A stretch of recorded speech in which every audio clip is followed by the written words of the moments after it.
Cher Monsieur Foncois, merci beaucoup d'avoir accepté notre invitation. On a préparé 4 questions à vous poser. La première question, depuis 1989, vous êtes rédacteur en chef de la revue Présence africaine. Présence africaine est elle-même un lieu pour la philosophie africaine et aussi la littérature africaine. Quel est son rôle dans le discours académique africain aujourd'hui?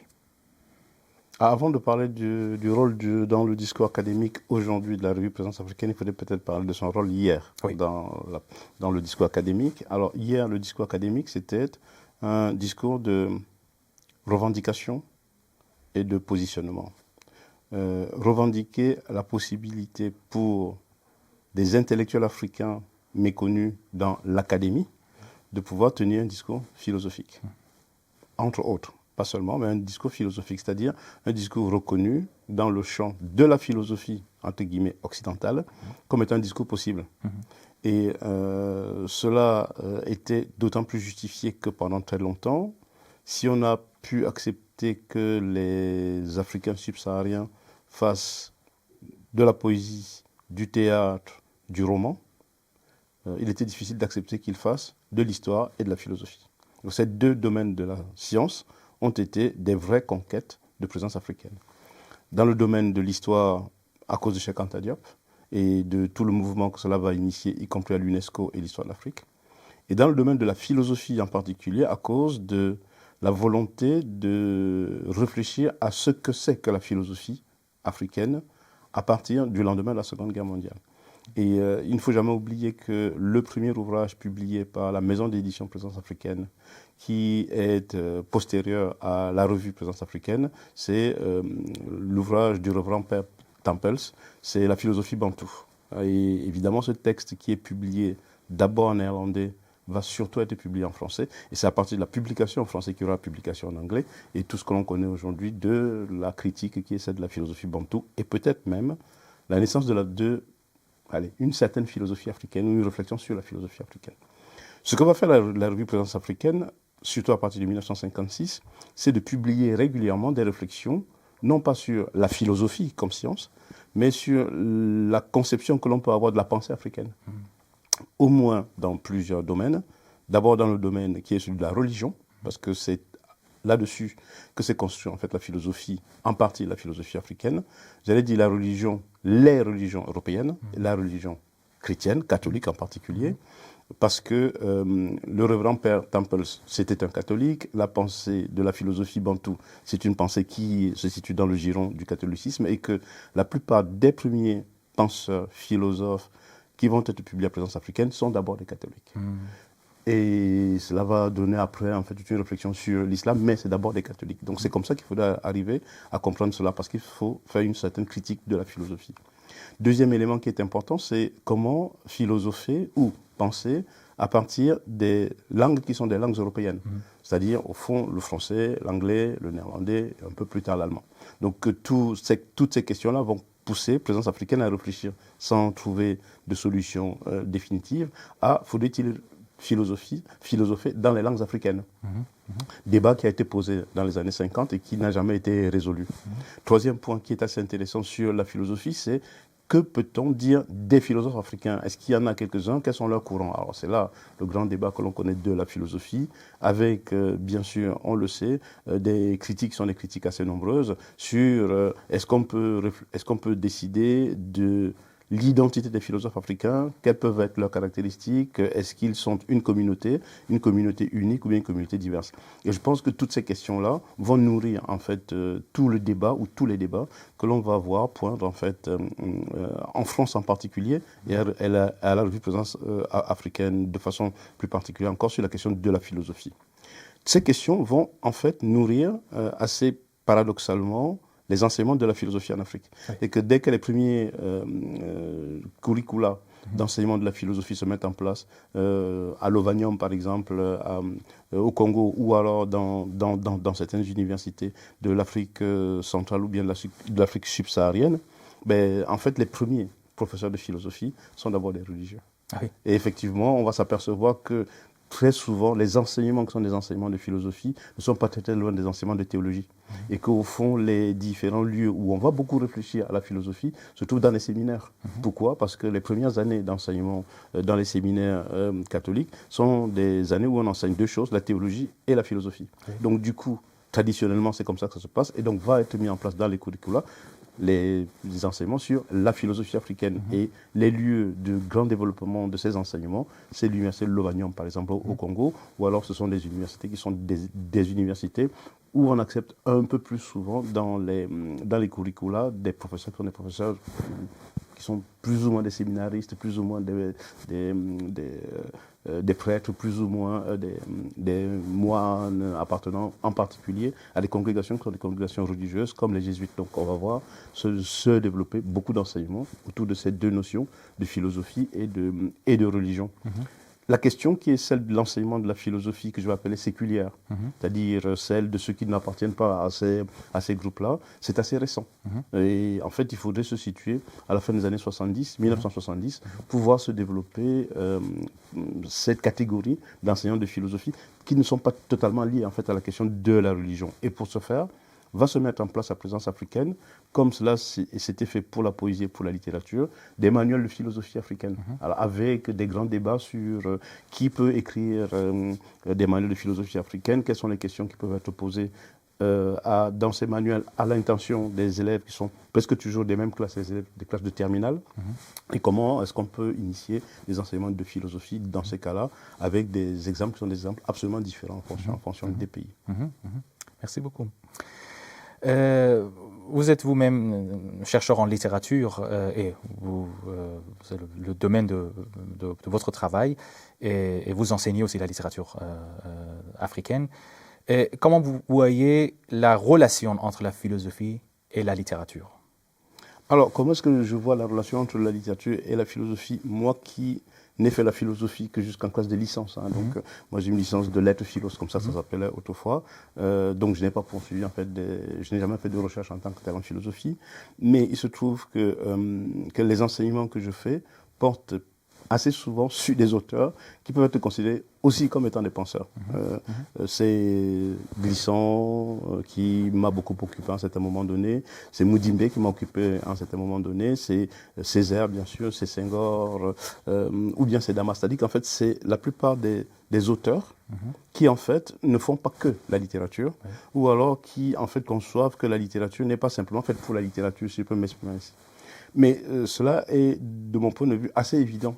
Dès qu'on s'intéresse aux littératures, sont des littératures francophones, d'Afrique noire ou des Antilles, ce qui est en fait ma spécialité. C'est-à-dire que je m'occupe aussi bien des auteurs qui sont des auteurs africains, subsahariens, ou d'Afrique du Nord, que des auteurs qui sont des auteurs de la diaspora, Haïti, Martinique, Guadeloupe ou bien Guyane. Mais en fait, la plupart de ces auteurs-là sont presque toujours en train d'établir une sorte de relation entre littérature et ce qu'on va appeler philosophie. C'est-à-dire que, en fait, la question pour eux ne se pose même pas de savoir s'il faudrait séparer la philosophie de la littérature. Et évidemment, quand on prend un écrivain comme Mudimbe, quand on lit en fait ses romans sont pleins en fait de réflexions philosophiques sur la question du discours, par exemple, sur la question de la politique, par exemple, sur la question de l'idéologie. Toutes ces questions-là sont des questions à la fois littéraires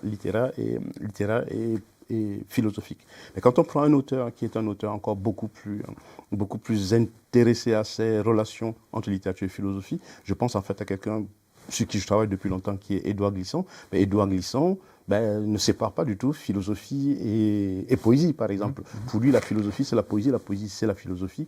Et en ce sens-là, il ne fait que revenir à ce que j'appelle des vieux classiques, en fait, de la pensée grecque, où, au fond, il n'y a pas, comme ça, de différence notoire entre les catégories, qui sont les catégories de la pensée, que ce soit les catégories de l'imaginaire, ou alors les catégories, bien sûr, de la philosophie. Je pense qu'il y a là un certain corps de réflexion qui caractérise, au fond, les auteurs ou les littéraires francophones, et qui, là, permet, en fait, de pouvoir faire de ceux-là, qui sont des littéraires, des acteurs de la pensée. Et il n'y a pas de pensée africaine, il n'y a pas de pensée de la diaspora en français tout au moins, en dehors justement de la littérature, bien en dehors de la poésie. Les philosophes sont des poètes, les poètes sont des philosophes, et ça fonctionne comme ça chez à peu près tous les auteurs sur qui je travaille, mais qui sont aussi des auteurs de la littérature, que ce soit des hommes ou des femmes d'ailleurs. Oui. Merci. Vous avez mentionné Aimé Césaire et Édouard de Glissant, et là, je voudrais bien savoir qu'est-ce qui vous a amené à travailler sur ces deux. Alors, qu'est-ce qui m'a amené à travailler sur Glissant et Césaire? Je veux dire d'abord le hasard. Le hasard qui a voulu que très tôt, dès l'âge de 8 ans en fait, moi j'ai lu Césaire, j'avais 8 ans, parce que mes parents étaient profs, donc en fait je n'ai aucun mérite là-dessus. Donc moi j'ai lu Césaire quand j'avais 8 ans. Et donc j'ai fait mon mémoire de maîtrise sur Césaire, et j'ai finalement rédigé un ouvrage sur la biographie de Césaire qui a eu le prix du Sénat de livre d'histoire en France en 2010, je crois. Et en fait, cette fascination-là que j'ai eue pour Césaire est une fascination non seulement pour l'homme que j'avais rencontré, mais pour sa poésie aussi qui m'a toujours impressionné, mais également pour sa capacité à penser. C'est-à-dire qu'au fond, il y a chez lui une sorte de pensée radicale qui est assez fascinante, y compris dans son radicalisme. On peut ne pas être d'accord avec, mais au moins c'est fascinant. Et effectivement, cette relation entre poésie et pensée m'a toujours attiré. Et c'est exactement la même chose, c'est Glissant. C'est-à-dire que Glissant, c'est le philosophe de la poésie, parce que c'est le poète de la philosophie. Et quand on lit tout ce qu'il a écrit sur ces questions-là, et depuis très longtemps, les deux, comme je disais tout à l'heure, sont assez liés. Mais il me semble que il y a quelque chose qui sans doute m'a attiré depuis le départ, c'était de vouloir travailler sur des auteurs qui n'étaient pas africains. Et que je ne voulais pas, quand je suis entré à l'université, je ne voulais pas travailler comme on nous l'imposait en fait à l'époque. Je ne voulais pas travailler sur les auteurs africains. On voulait que les Africains travaillent sur les Africains. J'ai décidé de travailler sur autre chose. C'est-à-dire sur des auteurs qui n'étaient pas africains, même si c'était en relation avec l'Afrique, mais qui avaient toute une autre expérience de l'histoire. Et ça permettait en fait de pouvoir comprendre que cette autre expérience de l'histoire est une des conditions de possibilité de comprendre sa propre histoire. Et donc en allant voir ailleurs, j'ai mieux compris en fait l'Afrique. Et peut-être qu'en allant voir ailleurs, j'ai compris ce qu'est devenu l'Afrique. L'Afrique qui est devenue autre chose en sortant de l'Afrique et qui est devenue en fait ce qui nous intéresse aujourd'hui, c'est-à-dire une certaine pensée de la globalisation. C'est-à-dire que la globalisation, même si elle passe malheureusement par l'esclavage et la colonisation, c'est une des conditions en fait de possibilité de l'extériorité d'une pensée africaine. Et c'est quand même cela en fait qui lie et les auteurs de l'intérieur, et les auteurs de l'extérieur, et les penseurs de l'intérieur et les penseurs de l'extérieur, et les chercheurs de l'intérieur et les chercheurs de l'extérieur, et évidemment les romanciers de l'intérieur, et puis les philosophes de l'extérieur. Moi, je pense qu'il y a là quelque chose d'assez... C'est ça, en fait, qui m'a attiré, la volonté de sortir, en fait, du continent. Oui. Et là, par rapport à la même question, comment vous voyez l'actualité de ces deux auteurs? C'est intéressant, vous avez parlé d'un côté de Césaire, et un socialiste, et c'est intéressant la distinction qu'on fait entre son socialisme et le socialiste de Senghor, d'un côté, et de l'autre côté Glissant, qui on voit aussi des dichotomies parfois dans les discussions Glissant-Fanon. Et là, comment vous voyez l'actualité de ces deux auteurs, surtout sur lesquels vous avez travaillé, notre monde aujourd'hui? Oui, mais assez paradoxalement, je crois que le monde aujourd'hui, pardon de l'expression que je vais utiliser, va en se fanonisant, va en se glissancisant, va en se césarisant. Tant pis pour ceux qui ne veulent pas le comprendre. C'est pas ma faute, je n'y peux rien. C'est-à-dire qu'au fond, tel qu'on peut voir le monde tel qu'il évolue aujourd'hui, sont les concepts qu'ils ont mis en place à partir des années 50 et qui, en fait, ne se sont construits, ces concepts, qu'à partir d'une sorte de distance qu'ils ont prise par rapport à l'histoire. C'est-à-dire que dès lors qu'on admet, bien sûr, qu'il y a une histoire de l'esclavage et de la colonisation qui est une histoire négative, c'est indiscutable. Dès lors que l'on admet que cette histoire-là, on peut la dépasser, et qu'on peut la dépasser justement en pensant, on peut la dépasser en pensant au monde qui vient. Or, très précisément, ce qui, au fond, aujourd'hui fait leur actualité, c'est qu'ils sont absolument en avance sur ceux qui ont créé un monde et qui, en fait, aujourd'hui, sont en train de se dédire de ce monde-là. C'est-à-dire que ceux qui ont créé les colonisations et qui ont perdu, justement, c'est-à-dire la guerre de la colonisation, veulent revenir à un État qui est un État antérieur à la colonisation, alors que le monde avance. Le monde avance avec, j'allais dire, les concepts qui sont des concepts nouveaux. Ce concept nouveau-là, on voit très bien pourquoi est-ce qu'aujourd'hui, il pose problème, en fait. Mais il pose problème à qui? Il pose problème aux sociétés anciennes. Il pose problème à l'Europe, à la vieille Europe. Il pose problème à cette vieille Europe qui, quelque part, est en train également de s'installer un peu aux États-Unis. C'est qui est le paradoxe même, en fait, des États-Unis. C'est-à-dire qu'un monde qui est le nouveau monde, avec de nouveaux concepts, avec de nouvelles pensées sur la liberté, sur les rapports entre les individus, sur les nouvelles manières de pouvoir penser les conceptions que l'on avait anciennes, ces choses-là sont en train, aujourd'hui, de pouvoir marquer précisément le monde tel qu'il va. Mais je pense qu'on a beau s'opposer à ça, ça ne changera rien. C'est-à-dire que c'est trop tard pour s'y opposer. Et les concepts qui vont permettre, en fait, de pouvoir penser le monde sont les concepts qui ont été inventés précisément par les diasporas. Que ce soit les diasporas africaines ou les autres diasporas, je pense aux diasporas indiennes, mais qui sont liées, toutes ces diasporas-là, par quoi? Par un courant du monde ancien, qui en fait s'est ouvert au monde entier et qui est en train de se refermer. Mais il peut se refermer s'il veut, mais en fait le monde est en train d'avancer. Et c'est ça en fait l'actualité de tous ces auteurs-là. Et qui fait que, qu'on le veuille ou non, ce sont des auteurs qui permettent aujourd'hui de pouvoir penser le monde. Moi je le vois bien dans mes enseignements, en fait, y compris à la Sorbonne. À la Sorbonne, les cours que j'enseigne, je ne veux pas dire que je ne suis pas très bon, hein, je suis même très bon, mais les cours que j'enseigne viennent, enfin, leur intérêt vient du fait que ça parle aux jeunes. Oui. Ça leur parle à eux, c'est-à-dire qu'en fait, ce sont des choses qui leur parlent. Moi, mes collègues, en fait, qui, au fond, sont enfermés, braqués comme ça sur leurs concepts anciens, se rendent bien compte qu'ils sont un peu en retard. Oui. Et il faudrait absolument qu'ils changent. Oui. Mais je n'y peux rien, c'est le monde tel qu'il va, en fait. Merci. Et la dernière question par rapport aux langues africaines. Là, premièrement, je voudrais bien savoir quelle langue africaine parlez-vous et comment vous voyez la relevance de philosophie dans les langues africaines et pour la philosophie en Afrique et aussi pour la philosophie, on pourrait dire, en général. Alors, oulala, c'est une vaste question, que celle du rapport aux langues. Alors, quelle langue africaine que je parle? Je vous fais une confidence, je parle le français. Alors, comme langue africaine. Oui. Et c'est en fait une réponse que je fais très, très souvent quand on me pose la question, pas par provocation, mais parce que, au fond, là, les auteurs qui sont des auteurs qui aujourd'hui pensent en philosophie en Afrique, ben, pour l'instant, ils ne pensent pas dans les langues africaines. C'est-à-dire que je ne dis pas que la philosophie en langue africaine est une mauvaise chose, mais je dis que pour l'instant, ces philosophies-là ne sont pas faites beaucoup dans les langues africaines, mais pour des raisons qui sont des raisons que j'appelle économiques, au fond. C'est-à-dire que pour que ces pensées-là aient une certaine portée, ben, elles sont obligées de pouvoir être pensées dans les langues dans lesquelles ces pensées-là sont pensées. C'est-à-dire qu'au fond, dans les langues qui sont susceptibles de pouvoir entrer en relation avec, entrer en communication avec, et certainement d'une façon économique, je veux parler comme glissant, entrer en échange avec. Or, évidemment, ces langues-là sont des langues qui, au fond, sont des langues européennes, mais qui sont tellement usitées, tellement pratiquées, tellement adoptées, tellement intégrées dans les sociétés africaines, qu'on finit par oublier, en fait, que ces langues-là sont des langues étrangères. Mais elles n'empêchent pas de penser, en fait, elles n'empêchent pas de penser, en fait, dans les sociétés africaines.